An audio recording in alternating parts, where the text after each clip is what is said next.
ঢাকায় চলচ্চিত্রের জনপ্রিয় অভিনেত্রী মেঘলা মুক্তা সড়ক দুর্ঘটনায় গুরুতর আহত হয়ে রাজধানীর একটি হাসপাতালের নিবিড় পরিচর্যা কেন্দ্র আইসিইউতে চিকিৎসাধীন রয়েছেন। বর্তমানে তার জরুরি অস্ত্রোপচার চলছে এবং চিকিৎসকদের নিবিড় পর্যবেক্ষণে রাখা হয়েছে। মঙ্গলবার ২৯ জুলাই অভিনেত্রীর অফিসিয়াল ফেসবুক পেজের অ্যাডমিন প্যানেলের দেওয়া এক বিবৃতিতে এ তথ্য জানানো হয়। বিবৃতিতে বলা হয়, আমরা গভীর দুঃখের সঙ্গে জানাচ্ছি যে মেঘলা মুক্তা এক ভয়াবহ দুর্ঘটনার শিকার হয়েছেন। বর্তমানে তিনি আইসিইউতে রয়েছেন এবং তার অস্ত্রোপচার চলছে। এই কঠিন সময়ে আমরা সবাইকে তার দ্রুত আরোগ্য কামনায় দোয়া ও প্রার্থনা করার অনুরোধ জানাচ্ছি।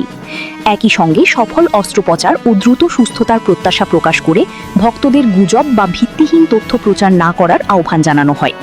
চিকিৎসকদের কাছ থেকে নিশ্চিত তথ্য পাওয়ার সঙ্গে সঙ্গেই তা জানানো হবে বলেও উল্লেখ করা হয়েছে। এই খবর প্রকাশের পর থেকেই শোবিজ অঙ্গন ও সামাজিক যোগাযোগ মাধ্যমে উদ্বেগ ছড়িয়ে পড়ে।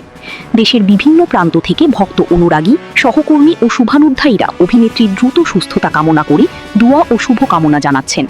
পরিবারের পক্ষ থেকেও সবাইকে ধৈর্য ধরার এবং শুধুমাত্র অফিসিয়াল সূত্রের তথ্য অনুসরণ করার অনুরোধ জানানো হয়েছে।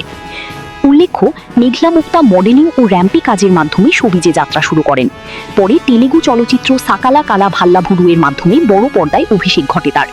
ঢাকাই চলচ্চিত্রে পায়ের ছাপ, কাঠগোলাপ ও আগুনের পাখি সিনেমায় অভিনয়ের মাধ্যমে তিনি দর্শকদের প্রশংসা অর্জন করেন। সম্প্রতি চক্র 2 ওয়েব সিরিজে অভিনয় করে নতুন করে আলোচনায় আসেন এই অভিনেত্রী।